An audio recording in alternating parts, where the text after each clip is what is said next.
Hey, what's going on, everybody? JT here. We've got David, we've got C. Will, and we've got special guest John Mizzoni, a co-founder of Transaction Labs. You know him from Non-Fungible Domains. This is episode 46 of the Next Block, and super excited to have this one. It's a lot of crazy, ongoings of the Algorand ecosystem currently, but happy to be here with all of you, and hope you are as well. How's everyone doing? Doing good. Well, I'm well.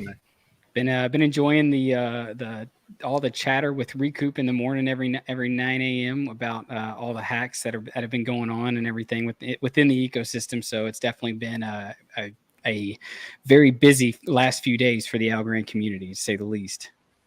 Absolutely. Yes. He's doing a service getting up, I know he's doing 9 a.m. Eastern time, but that's, 3 hours earlier or so for him, right? So crazy. That's like 6 a.m. for him every day. Yeah, I've heard his kids crying in the background a little bit. He's probably waking them up. So yeah, exactly. Yeah. Let's do an audience shout out real quick. Shout out to everybody who's tapped in. I'm not gonna name everyone. Appreciate y'all for leaving comments and whatnot. Absolutely. And if you haven't done so already, subscribe to the channel. But let's jump into it because, of course, the last 2 weeks in the Algorand ecosystem have been kind of hectic. We heard of a potential exploit, I think, late February, but it really wasn't confirmed until maybe a week or so later, and really it's been kind of mayhem ever since. So has anyone here been affected by it?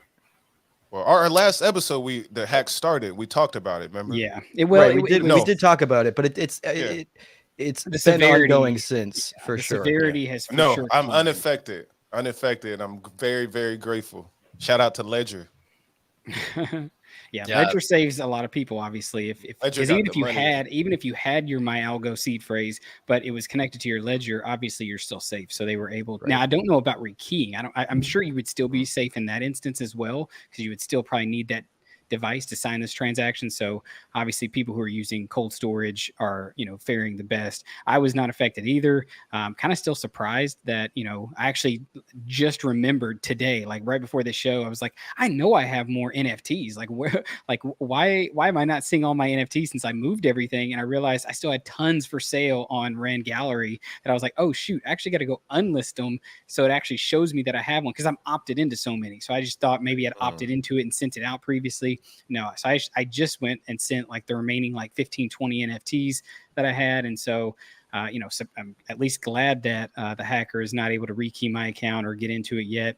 And still really fuzzy, even through watching and hearing from D13 on Cooper's show and just, all the comments that have been obviously in the community from the foundation, like why certain people got attacked so quick, why certain people didn't. It was definitely scary. I was actually meant to go help a friend on Tuesday of this week. But then Monday, everything just started getting so crazy. I just called him up and was like, hey, let's do this over the phone. I ain't even waiting a day because people are posting left and right, 16K algo gone, 5K algo, 20K algo. Like it was crazy. I mean, my heart goes out to y'all because I know, especially the people, I'm more passionate for the people with the smaller bags who built them up for the last 2 years, and then so for them to get hit, that really hurts me too, because I'm like, I know what it is to build up small and to get that stolen after, all your work of even being secure. Because like myself, I don't know, John, maybe you want to talk about it. If can you break down like where's MyAlgo was storing people's keys or how, I know John mentioned it in John Allen Woods, but can you speak on that? Definitely no John Allen Woods, not even close. So, but it's way over my head. I'm not a developer, so I'm not going to speak on any technical things. I know that it is stored in your local storage, and then I know that when you actually use a ledger and you connect it to MyAlgo, your seed is never stored anywhere on your computer. It is always in that physical device. So local means like in our web browser, in our cache, or what's it called, cache or cache, right? Yeah, again, this is where it goes over my head, but yes, that's what I have been told it's called. The local browser, the cache is where it's stored, but I really do not know. So I'm a bad guest to have up here for technical stuff. Okay. We'll defer to John's video. So that was my understanding. I have a question though. Did any of you guys have wallets on MyAlgo that the seed is exposed but were not drained? All of my wallets. How could you tell if the seed was exposed? If you just had a regular Algorand wallet in MyAlgo the date of like 2 days ago when that mass kind of draining happened, it was only around 2,000 wallets. So it's clearly not all of the wallets that were in my algo. Right. So, well, it was the high end. Like, I think they were only going by how much algos or USDC was in the account, because I keep all my real bags somewhere else, and then I only have like small amounts at a time, and I transfer from exchanges and whatnot when I'm about to like do something. But so no, I was exposed the whole time just to getting hit. Right. Yeah, and I have a lot of out. You go first.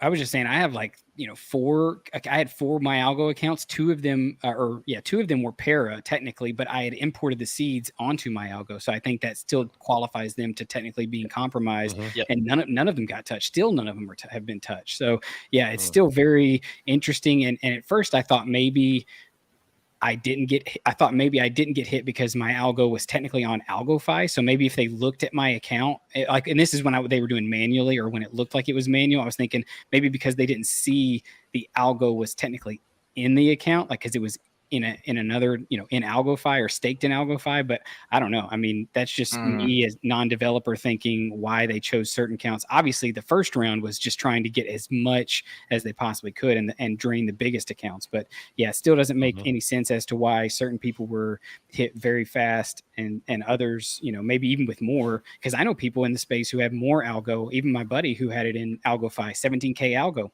and he was able to withdraw. Obviously, now he's waiting on Coinbase, but at least he's out of this. I have my tech support on Slack right now, Patrick, and he said it is stored in local browser storage, stored, encrypted, decrypted via the password the user defined for my algo. So that is the technical definition on where it is stored.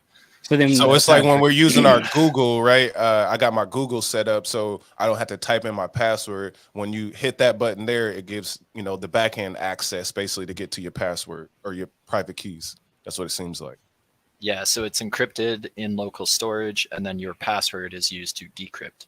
And it's the extent of my knowledge. Yeah. So well, hey, let me put a comment out there about Coinbase. So I always use crypto.com, and I've seen people talking about their algos getting stuck on Coinbase. I would try crypto.com. I literally just sent algos there yesterday, the day before, and nothing has been happening. They never halt your fees. But what I realized too, the fees are cheaper. So if you cash out the fiat and it goes directly to your fiat wallet, you can do the ACH bank transfer for 0%. So when I use Coinbase, you get hit from the transfer, you get hit from the swapping as well. So you can eliminate the transfer fees on crypto.com. Yeah, it's interesting that Coinbase is halting. At first I was thinking maybe they're working with some of the people trying to sleuth out maybe some of the hacker addresses, but it does seem like maybe when they went down for maintenance, I think Patrick even from NF Domains was kind of saying, it was bullshit. Yeah, it was not an API issue. Yeah, it was them being just way behind on updates to Algorand. Yeah, and this is the part about crypto that is reason why mass adoption I think is still a ways away, is because Coinbase could come out and say that. They can tweet that. How many people just believe that? Oh, that's what the problem, especially if you're not an algo and you don't know what API is, you don't know any of this stuff. You wouldn't think anything of it. You're like, okay, API changed, they have to work on that. But they could literally be making up whatever excuse they want to choose to do with your funds what they want. It's almost not untrue though, because they were doing a change, but the change should have been done months ago. You know what I mean? So it's like it was just really delayed. And so that's why when they said, oh, there was an API change, Patrick watches that shit every day. He would know if there was change. He was like, there was no change. What are they talking about? Gotcha. So just them being delayed on keeping up to date. Yeah, it's just their Algorand support not being very good. Yeah. Well, we know they're ETH maxis, so definitely ETH maxis.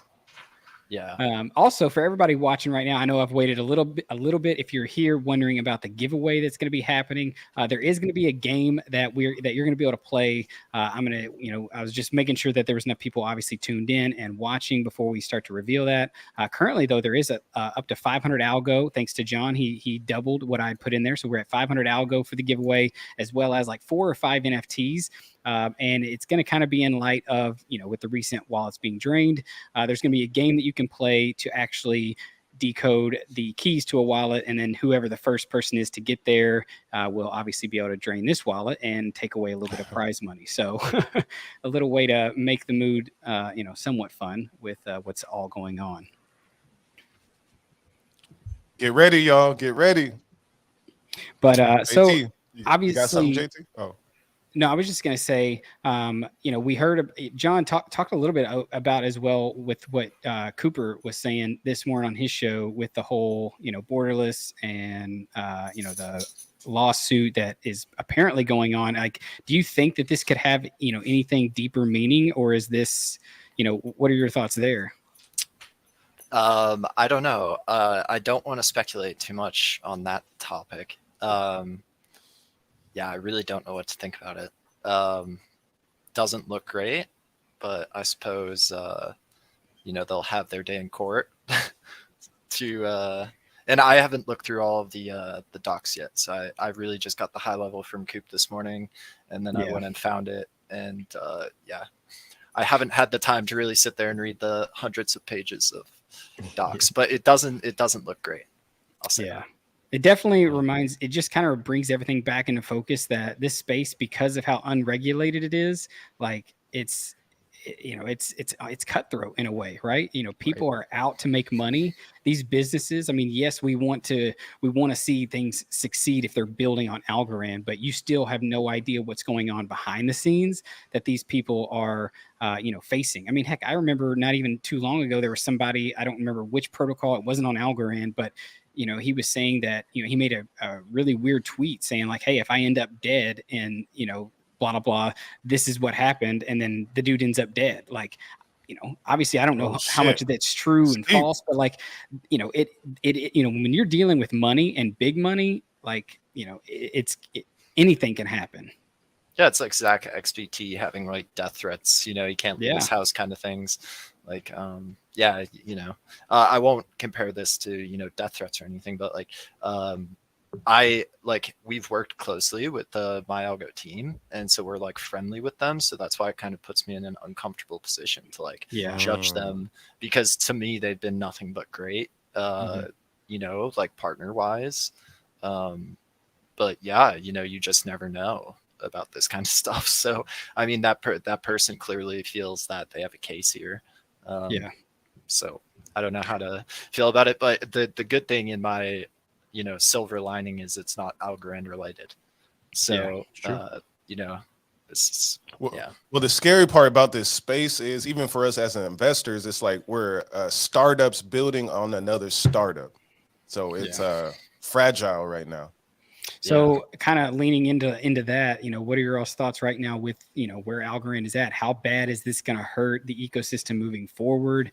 Especially, the only other thing I guess we could look back to would be the Tiny Man exploit, and kind of the fallout from that. I even saw some people saying like, we're over the past few months, we've just been almost like fully moved past that, and the ecosystem has been flourishing. What do you guys see as the fallout from MyAlgo? Honestly, I've been kind of surprised that things have been relatively stable, all things considered. I mean, the market itself is moving down, so Algo is moving down with the market, but it's not moving, against the market. It's not like the market's moving up and Algo's dumping because there was a hack or something like that. So everything's kind of, at least price-wise, standard. But sentiment-wise, I don't know. I think there's going to be a lot of people that unfortunately leave the space because they got their, their life savings or whatever drained, and they just don't trust it and don't want to come back. I think it's going to leave a bad taste in people's mouths, but I've seen ecosystems come back from worse things happening to them, and it really depends on the extent of it. So as of right now, there's been 2,000 or so wallets affected, and if that's the end of it, then yeah, I think we can move past it. If it's like if it's more widespread and all of a sudden by next week or the week after there's 10,000 wallets or something like that, and it just keeps growing, then we have another discussion at that point. But if it just is capped at around where we are now, I do think that the damage can be recovered. Yeah, I mean, like the stats, which I was like trying to estimate prior, is like 30 million algo. So that's like, $3 million, $4 million or something. So in the grand scheme of things, it's like, not that much of the network stake. That's like half of a governance payout. Yeah. So I don't know, but yeah, I have complicated feelings about the whole thing. Let's hear Me some too. of them. You know, with Algorand. Oh, go ahead, John.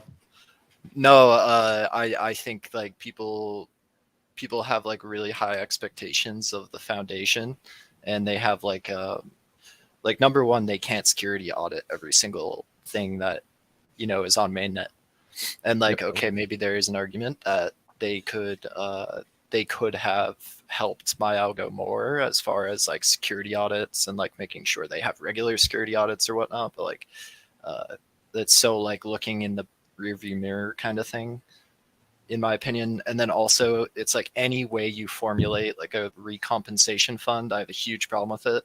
Like I think there will be people that will take advantage of it, and then it's also just diluting the stake even more, right? Like, so you're going to dilute, like you're going to give more algo out, and people think that, oh, well, if it comes from like the pot that should go to governance, then that isn't a dilution, it's going to come anyway. And it's like, well, no, that dilution was meant for people who are in governance, like not meant for just like, hack relief fund. Yeah. Because like if you really think about it, like they could make a hack relief fund, right? And they could say, okay, let's put 50 million algo in here, and then like let's help out victims of hacks. But if you just say, oh yeah, we'll compensate this hack, then it's like the next hack happens. Yeah. Oh yeah, sets like, a precedence. We'll compensate it. Oh yeah, we'll compensate it. And then it's like they literally have no algo left, and all you've done is like fix problems instead of like actually give any money to anyone to grow, right? Yeah, or like build better stuff instead of just fixing the broken shit. So yeah, I'm hard against the compensation thing. Yeah, I definitely don't know where I would stand there. I mean, obviously I hear why some of the community is pushing for that, and why it seems like that's easy, right? You can just pull a small piece. We can vote on a small piece of those governance rewards and make people feel whole again. And obviously that makes you think, yes, that's a good thing to do, but it does set a precedence, right? There are other things to consider. I think my biggest, thing that I've upset with the whole thing is my algo. It's actually not the foundation. I'm not mad at the foundation. Like, I don't think it's it's obviously not their fault that this happened. I blame my algo in their response. Once they started to learn, just because like last week we were on this show talking about somewhat of this, but it was not to this extent, right? It was just whales. We were just talking about whales getting plundered for, a large amount of algo and USDC. But like today, me logging in to withdraw, the remaining NFTs I had, I got an alert message right when I logged in. I had to click I understand, and it had a really big red banner up on the top. That was not present until pretty much tons of people had started to be drained, and it was so fast that people couldn't react in time. I mean, if that type of severity was given last week, or when they first noticed people getting drained, doesn't matter if they wanted to rule out phishing first, or rule this out or rule this out, they should have had that message at the start. And I think a lot more people would have been protected, or at least had more time to rekey, move funds, and try to be safe. Instead, I think they didn't want to be like, I think they didn't want it to be on them, or maybe they were just holding information too close to the chest. And that's what is hurting, I think, a lot of people, is just the speed at which the information was given to the community. Yeah, I'll add a little bit there, because I do agree that, overall warnings probably should have came out sooner. But being in that spot for my algo, it's a tough spot, especially if you're not sure if it's a widespread issue, or if it's a localized issue, and it's just a targeted issue for wallets that have been exposed, and everyone else is fine. Because essentially what you're deciding to do is give a death sentence to your business, and like you want to be really sure that it's right, and you don't want to look in hindsight and be like, dang, we actually didn't have to do that, because that's the final blow for trust in my algo. There's no way they come back from that, in my opinion. Yeah, I mean, and I get that, but you also have to think how many people weren't on Twitter. Like, right? Think, no, you do have to side on not caution on social and media, user funds. But if he would have saw that message, at least, and it didn't have to be a severe message at the start. I'm not saying it had to say, we've been fully compromised, remove all your funds now, right? Before they knew that. They could have said, hey, as a precautionary measure, this is going on, and still had the banner, still had some type of information. I had to call people and be like, hey, do you know what's going on? They're like, no, what's going on? and then I'm having to frantically try to walk them through on the phone, either A, how to rekey, or B, maybe they're, for some of them, they didn't want to rekey. And so they're like, I'm just going to move my funds to Coinbase. And now you got that whole debacle. So to me, it's on my algo. Obviously, it's easy to blame them. I feel bad for them. And if there's something else going on behind the scenes, but they could have done a way better job in helping people who use their platform, since it is one of the biggest, actually be ready for what was coming. So yeah, I want to add to that too. Two things. One, I agree 100%. They should have had better communication. And then if we got all of these project CEOs and founders, like that should have been something the Algorand Foundation got the information, send out the email list. Hey, all the bosses of this industry, please contact your communities and let them know what's happening. So there was no streamlined communication. It was just week later, John does a tweet, and then Stacy and the rest of them say, hey, watch what John said, which still wasn't a solution at all. And then the second thing, what is, how does my algo even make money? I never thought about that. So where are they getting the money from in terms of like, so we're all using this.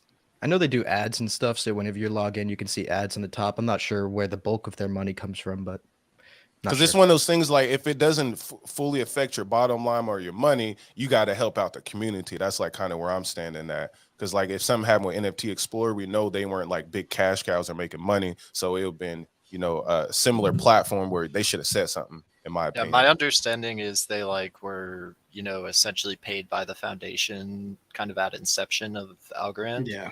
To so they're on payroll. To develop the tools. And then I think there's probably some continuation of payment, probably for like the nodes and stuff required. Yeah, see, in that case, they should have definitely been way more faster in responses too, especially if they are paid to do this. Yeah, it's definitely a sticky situation. Very unfortunate. Yeah. But okay, then the difference. Let's talk about Dfly versus Para Algo. Which direction did y'all go? Even leave that in the comment. Did you rekey with Dfly, or did you use Para, or did you just completely do something different? And then for y'all too, what about you? I actually started with trying to rekey. I was going to use Para to rekey, and I tested it with one of the accounts. And then once I got into it, of course, this is like right when all the how-to things were coming out. It just felt weird. I was like, wait a minute, how is this going to work from a user interface standpoint? Like, this is going to make it more confusing, I feel like, for me. And also that I got to keep both these keys just in case something happens. And I was reading a lot of that. So I actually just did it to a test one. And then for my main one, I just created a Para wallet just on the mobile phone, not on my computer. Obviously didn't touch it to that, and I've just created it there. But I do have a ledger, and so obviously within the next week, my goal is to move everything to even if it's a Para account, have it connected to my ledger and go that route. I know it makes it not as easy, right? Because that's their thing, that reason why so many people use my algo. But to me, it's 10 times better to be safer at this point. Yeah, absolutely. Yeah, I keep all my actual crypto in a ledger, like anything I actually care about. And then I just have varying degrees of hot wallets that I'll connect to random shit. But I didn't actually get worried about anything because my ledger I know is secure. But then once people started being like, oh, they're taking NFTs and they're closing out NFT accounts, I was like, oh shit. Because all my NFTs, I actually really care about those. You know what I mean? It's shit. I would it's not even the financial loss of losing 20K worth of NFTs. It's the emotional loss of losing them. I'd be mad if my Fractal Monsters and my Mingos got drained. That's why I started moving them. And the day that it started ramping up, I was like, nope, I got to get in there. I know nobody's saying they're going after them yet, but I'm not going to be the one who's I lost all my Fractal Monsters and all that stuff. Just that was okay, what's your take on Para's web wallet? I haven't used the web wallet actually. I have moved most of my hot wallet funds to a new Para wallet, but as with John, most of my money is either on a ledger, or actually I did move some of my USDC that I had back to KuCoin because they accept Algo USDC deposits. So it's the easiest exchange to send it to that I use regularly. But otherwise, it's just I opened up a new Para account for my hot wallets, and I might integrate it with Dfly later on. I haven't yet. I haven't redeployed any positions that I unstaked or whatever. I didn't bother with rekeying. I just made a whole new wallet. Do y'all feel confident in Para right now? I mean, obviously that's where I moved mine, so I feel so confident far in them. But I would like, John? I don't know. I feel confident in it. I felt confident in my algo prior, so right. Yeah. I don't know. I wouldn't trust any like super large amount of money there. I trust my NFTs there, and because you need, in my opinion, you need a hot wallet to participate in the ecosystem. Doing everything through a ledger is so bad. So the ledger is very inconvenient. I do feel safer, but it's only for me to store my bags, and I do nothing else with it. Yeah. But Bluetooth basically. But like I said, I read something where Ethereum's doing an upgrade, and it's a potential where they can kind of have a ledger type systems inside of phones and things of that nature. And MetaMask will change the game, I believe, if this goes through. So Christian, even in the comments, said, "Don't you think to achieve mass adoption, hot wallets need to get better? I don't have a world. I don't have a world where everyone goes around with ledgers." That's what I was saying. And also it's just like cell phones, right? Nobody back in the day thought that people would be carrying around a cell phone or being on the internet or being on social media for so long. But the reason why is because Apple made a killer device that everyone had to have, and it's a thing now. You have to get the new iPhone, right? It's got the better camera. It's got this. It's got that. That, in my opinion, is what has to get created for mass adoption to really come into this space. And it has to be something like Apple that has the security. I've never been hacked on my iPhone. I've never had any virus or anything weird happen. No. That is the type of security and trust that has to come into Web3. If that, until that happens, hey, listen, we won't see mass Tim adoption. Tim Cook, if you're listening, make a wallet. I think Robinhood with Citadel, they just made one too. They're coming for the space. I wouldn't use Robinhood's wallet, but if Apple made a wallet, I would put all my money in there and I'll feel very comfortable. Yeah, it needs to be in the operating system. Yes. And secure Ledger, the keys, Apple collaboration, 100%. I'm with it. Put biometrics, two-factor auth, the whole works as far as how you access it, and then secure enclave in the phone that because even right now, just with as fast as Algorand is, when I send a transaction, even though I've never had it not go through, there's still that brief moment of is it going to show up? Especially if you're sending a big amount. If you're sending 20K, I still do test transactions. Your heart still skips a beat. You still just don't know, and that's what I'm saying. This space has to have that level of trust that we have with our phones, with our with what we already do, or it's going to take a lot more to actually grow. Yo, Lefty, it's the Nano X. That's what I got. You can do Bluetooth or you can plug it into your computer. Are you nervous with the Bluetooth? I know a lot of people say don't get Bluetooth. Nah, I'm not nervous. Bluetooth isn't done me wrong yet on anything. So, that's the same technology that was created to help out NASA. So shout out to them ladies that created Bluetooth. So happy International Women's Day, right? Yeah, exactly. Yeah, let's clap up for the lady women, viewers. Yeah, shout out to all of y'all, one or two who's probably in here.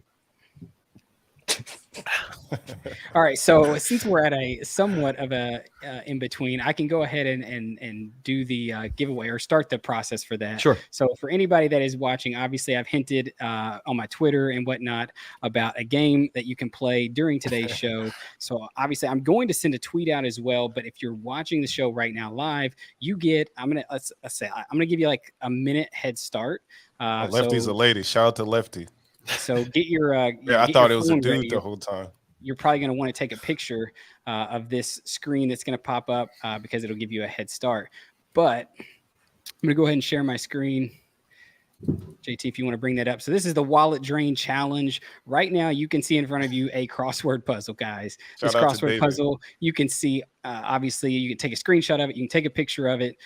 Down, across, all the hints are there. And then on to the right of each hint is the number. You might want to move there you go, is the number that corresponds with what key that hint goes to, obviously. So once you solve the puzzle, you can then, go to this, go put it in Para.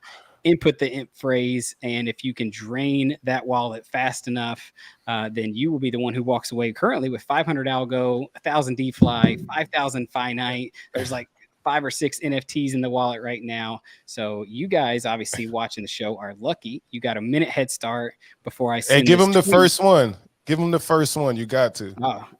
All right, I'll give you the first. Let me give him one that's maybe not so easy. I feel like that one's kind of easy, okay.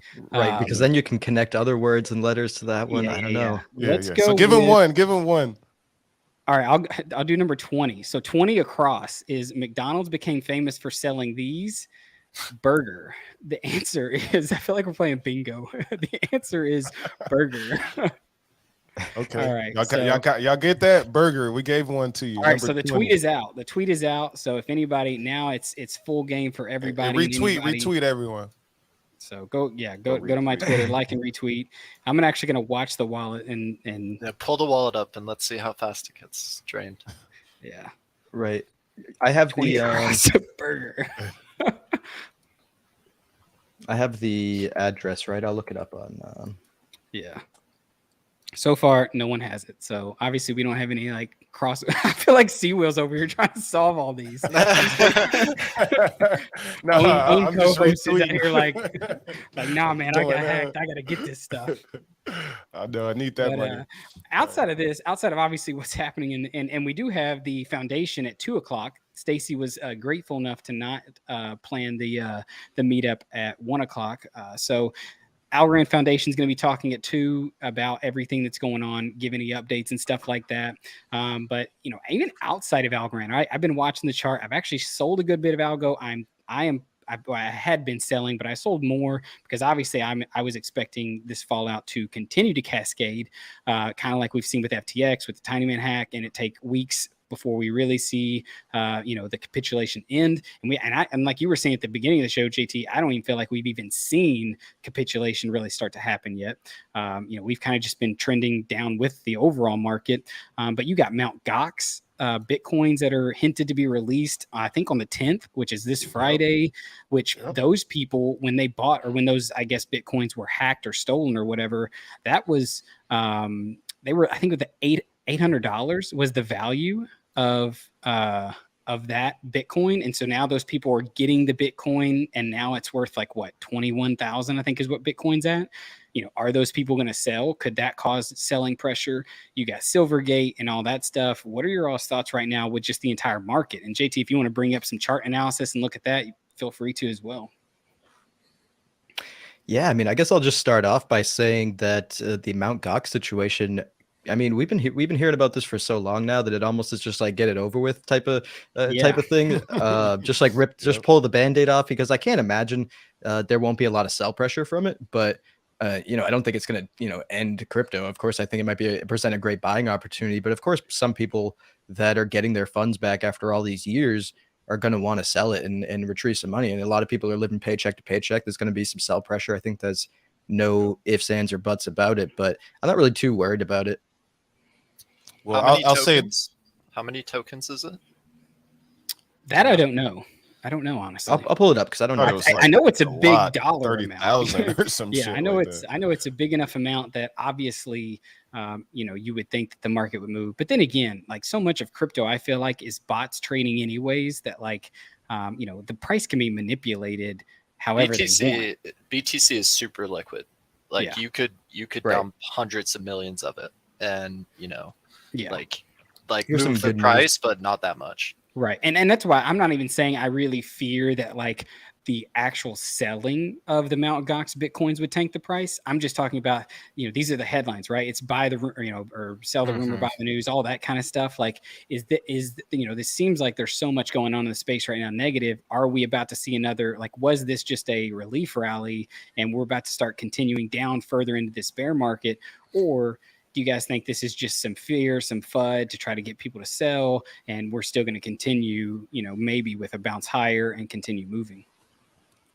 Well, I want to add the ETH coins too from the Shanghai comes out, I think for ETH 2.0 in the spring. So this might happen around the same time.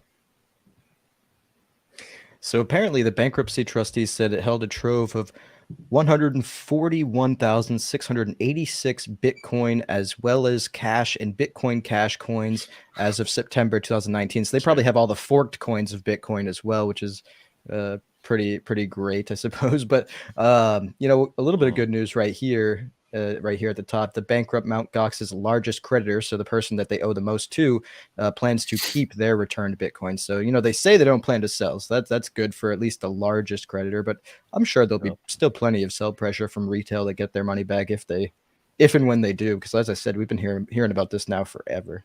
Yeah, you know about the efficient market hypothesis, JT. As far as like any public information is not going to move the market, right? Right. Like that's already priced in according to the efficient usually at least hypothesis. Should be. Although I'm not convinced that we, you know, necessarily operate in an efficient market, but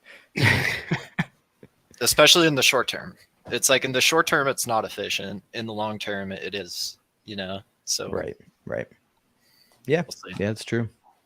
That's true. I'm really hoping someone solves this puzzle during. Oh yeah, let's look. I'm gonna look. Still so far everything. Pull it up on Algo Scan. Let's support alternatives.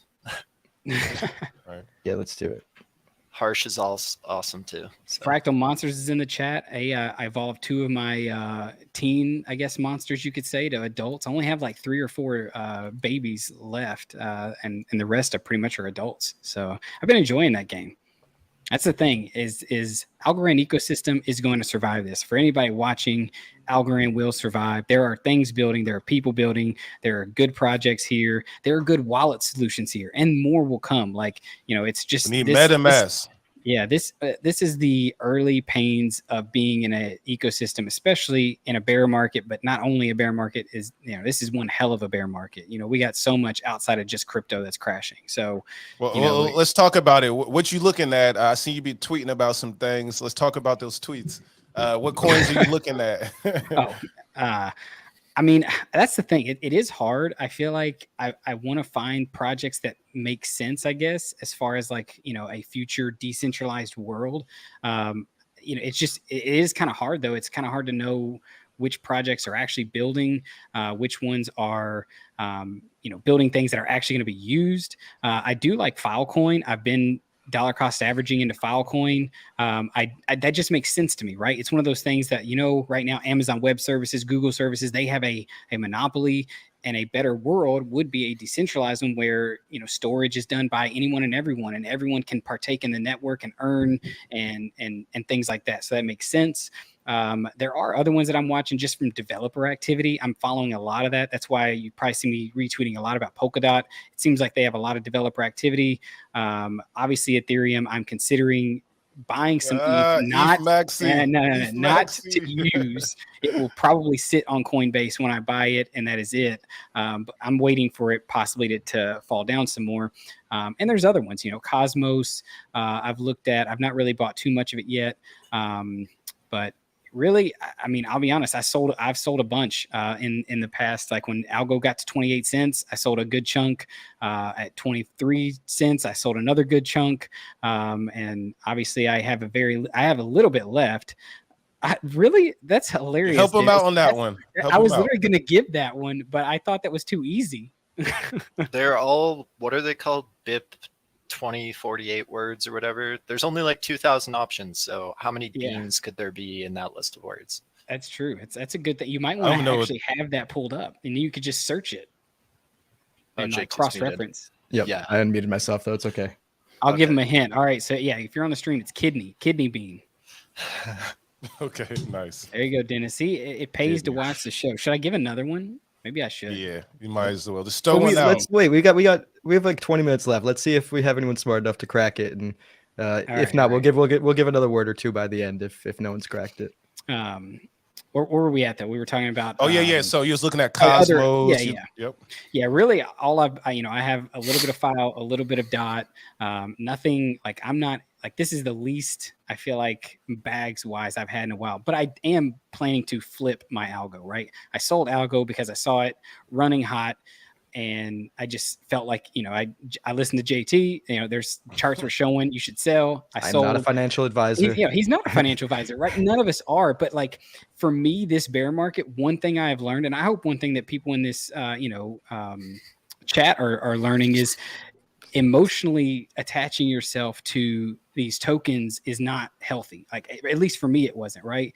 Like it makes you feel like if they go down, your mood goes down. And that was me for a while. Like it was affecting me. And so like I am trying to emotionally disconnect from algo in that way and see it as, you know what, I could have left my algos in governance and I could have made, I think I was going to make like 1,000 algo. Right now, if I just bought my algo back that I sold at 28 cents, I would make more than that. And that's one swing trade. So for me, it's trying to actually learn skills. And so I want to get better at controlling my emotions and selling things, even if I'm bullish on it. Like I'm still bullish that Algorand's going to go up and to the right, just like a lot of us, watching are, but that doesn't mean it's not going to have those instances where it goes down and to the right and I can buy lower and buy cheaper. So yeah, definitely sold that, but I'm looking to buy back in. Definitely. I have FOMO right now, even on like thinking like maybe this isn't gonna, tank as hard as I would like to see it tank, maybe just as a little, the greed inside of me wanting to get a lot of cheap algo, but that's kind of where I'm at. What about you guys? Coins. I'm always looking at Ethereum and Bitcoin. Yeah, who's the ETHMax CC Will? You're the one who's in our DM saying a lot about Ethereum. Yeah, you got to watch Ethereum. It's the big dogs in the game. I still like Polygon. I've been a big fan of Cosmos for a while. Otherwise, I don't really sell my algos. I'm just holding, but I will do something like an ALGO version of a short, or I would like take a loan out and go flip it somewhere else in a different ecosystem. Then I'll bring it right back home. But no, I don't really sell algos, but I use them to farm and do things of that nature. JT, anything? Oh, no, go ahead. Yeah, sorry. Go ahead, JT. It's going to say nothing really, honestly. I'm probably the least diversified in the crypto space out of all of us. My diversification is really in like equities and whatnot. I do equities for sure. I'm mostly riding on Algorand, so I mostly have Algo and USDC. I'll get some ASAs here and there for for a trade or something like that, or if I really believe in the project. But as of right now, I just hold Algo and USDC, and unlike C Will, I have no issue trading back and forth in and out of my Algo. It's I'm going to be in it for the long term, but if in the meantime I can add 5% here, sometimes lose 5% there. That's the journey I'm going to take. Yeah. John, what about you? We're making some money. Yeah, I mean, I always try and stay fully invested, so I'm never really trying to hold like USDC, aside from like what's in my bank account. But like that's, I try and separate all my funds, and so I have like a trading stack, and I trade with that, and then I have like my bags, and I hold those, and so I have made some moves recently to kind of de-risk myself. Because as you guys know, algo is not doing great. So I'm not holding as much algo as I once was, which is sad. But yeah, it's kind of just like you guys, you need to make yield.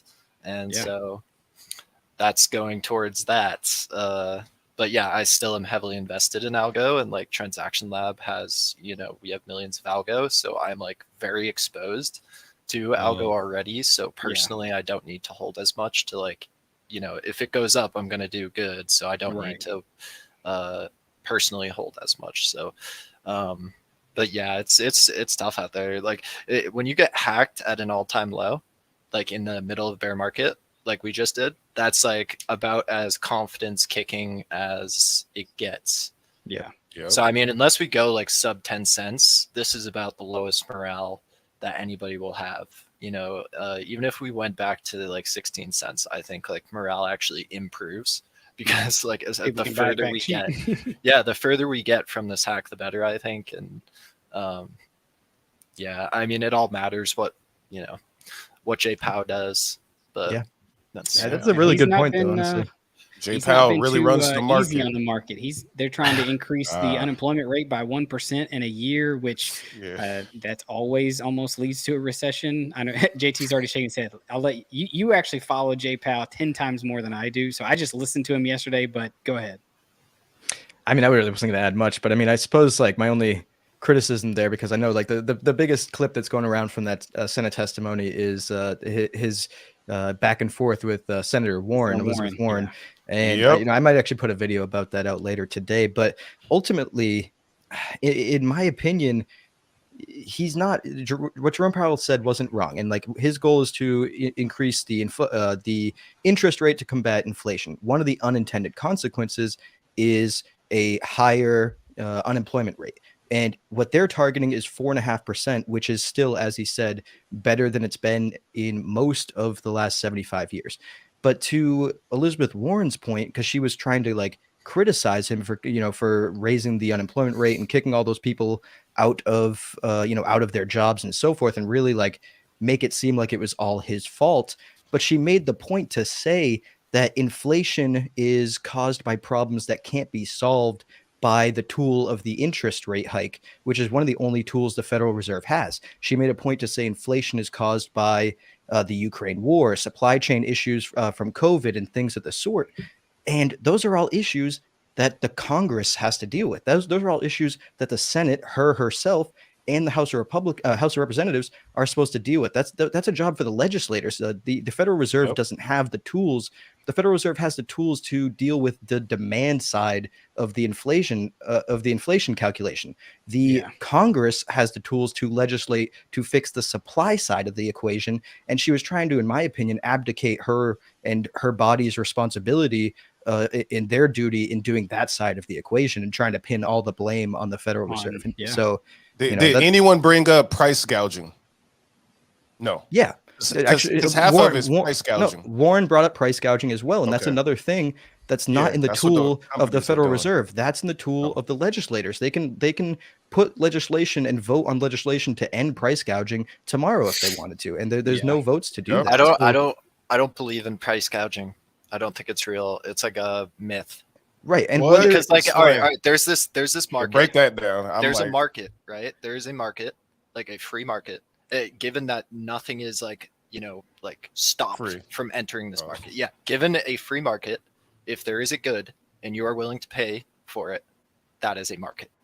Right. So if they're selling something for $100 and you need it, that is a market. They like see they that, have and it goes to ethics too, because you're like, okay, this water is rare now and it's $100. Just because I know you're willing to pay $100, I'm gonna make it cost $150.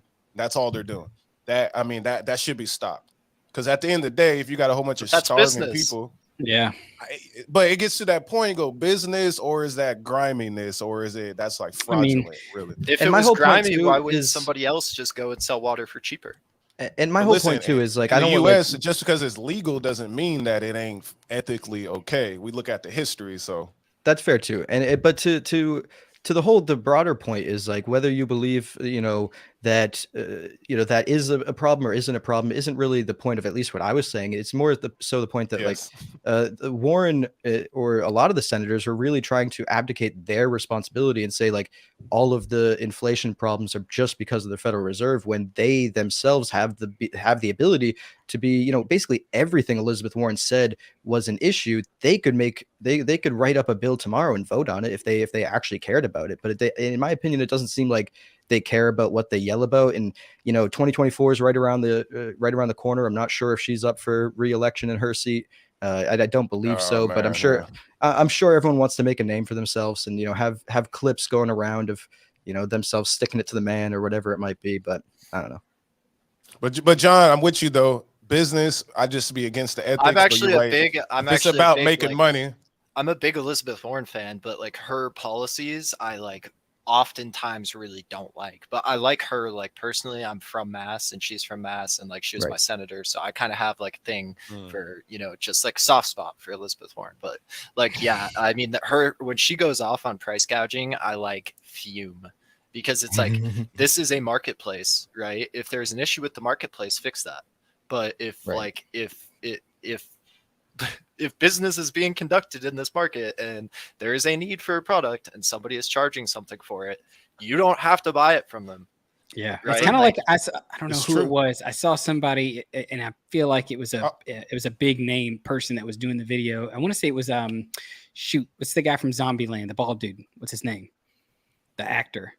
The main guy. Woody Harrelson. I don't know. Woody Harrelson. Woody Harrelson. Yeah. Oh, his SNL skit. You talking about that? It could have been, but it was just a funny skit where he's talking about, like, if we don't want our kids and our people eating, bad food, right? Or all this, GMOs and chemically engineered and all this stupid stuff, then just don't freaking eat it. And the stores and stuff will stop selling it, right? If you actually just make the decision. But that's the thing. It is an open market. It's a free market.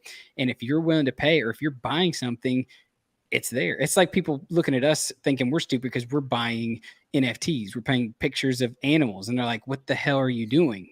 If someone's willing to buy it. See, the hard part with that, David, like in Portland right now, for example, they are closing all the Walmarts for whatever reason they want to say. Really? So, but they are. We only have like 2 major Walmarts, and one's on each side of a zone of the city. So they're very, very useful, right? So if you cut Walmart out, business says you have to go buy from Target and Safeway, and their prices are way higher. Yeah. And then also they don't hire as much staff as Walmart does. So that's one of those situations where you're like, that's business to then go hike up your water and all the food to the rest of the people, but it's like they're in a position of a food desert now.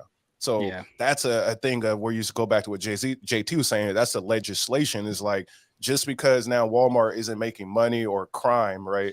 Now everyone else is going to suffer. So they're going to go move to a different area, and that affects the whole community.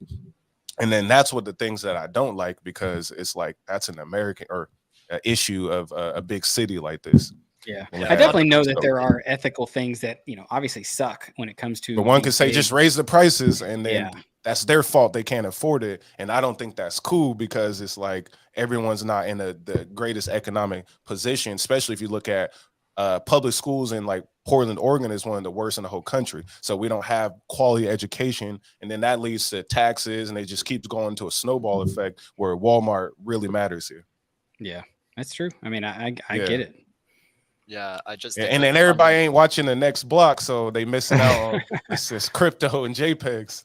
I do think, like, fundamentally though, it's like a big question of like, do you want the government to be there and help you and like facilitate this stuff, or do you want like an actual like efficient free marketplace where like businesses can just operate?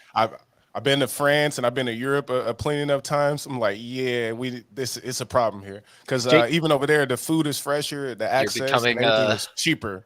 I'm a European or African. Yeah, I'm a commie now. No, I just like free medical, and their taxes actually go to the people and to the community. So most people can't even quit their jobs because of medical reasons, not because of the wages. So it's one of those things where I'm seeing in Arab countries, Asians, Africans, wherever, all these places I've been, the people mental health is better from my understanding, and the food is fresher and they have more access. So if this Walmart situation happened, that wouldn't happen because there was food right around the corner. So that's my international piece right now. My taxes go nowhere in the U.S. Hey, JT, bring up the not to cut you off here on the. No, you're good. I'm done ranting. You're good. I'm done ranting. No, hey, I'm ranting. Hey, Cooper gets to rant. We get to rant. That's what these shows are for. But bring up the crossword real quick. Dan's got I'll give another hint. Obviously, people who are watching the show. He said 2 and 12 down. All right, those are the last. That means that means he only has those 3 left. You're gonna give it to him if you give those away. Well, I was just going to do one. I feel like number 12? 2 actually might be kind of hard. 12 is obvious. Tom Brady. Let me see. I can't even read I think I know what you think it is, and it's not that. It's shoot. So number 2 down, C. Will. Do you know what that is? We're at number 2 down. Kanye West genre. I know. I want to say, actually, no, because let me wait before I say no. I feel like people are going to call me racist because I asked if you knew. Well, I'm a fan of Kanye, so maybe racism, maybe a fan of Kanye. I don't know, but honestly, man, I want to say rap, but I can't see that word there. It's number 2. It's 1, 2, 3, 4, 5 letters down. 5 letters. He said it ain't indie. It's not pop. It's not hip hop. So I didn't know that this was actually a word for a genre of music. That's what made it so. That's what I wanted to make some of these kind of hard. So the answer is actually knock. Knock. Have you ever heard that? That's a terrible. That's not a good. Is that bad? Yes, that was bad. Never heard of it. I've never heard that. That was a hint. I actually looked that's up. like So Latin maybe, or something. That's like that was good. I had a good chuckle. Maybe it is. Maybe wow. it is. So now Gospel would have been a good one. All right.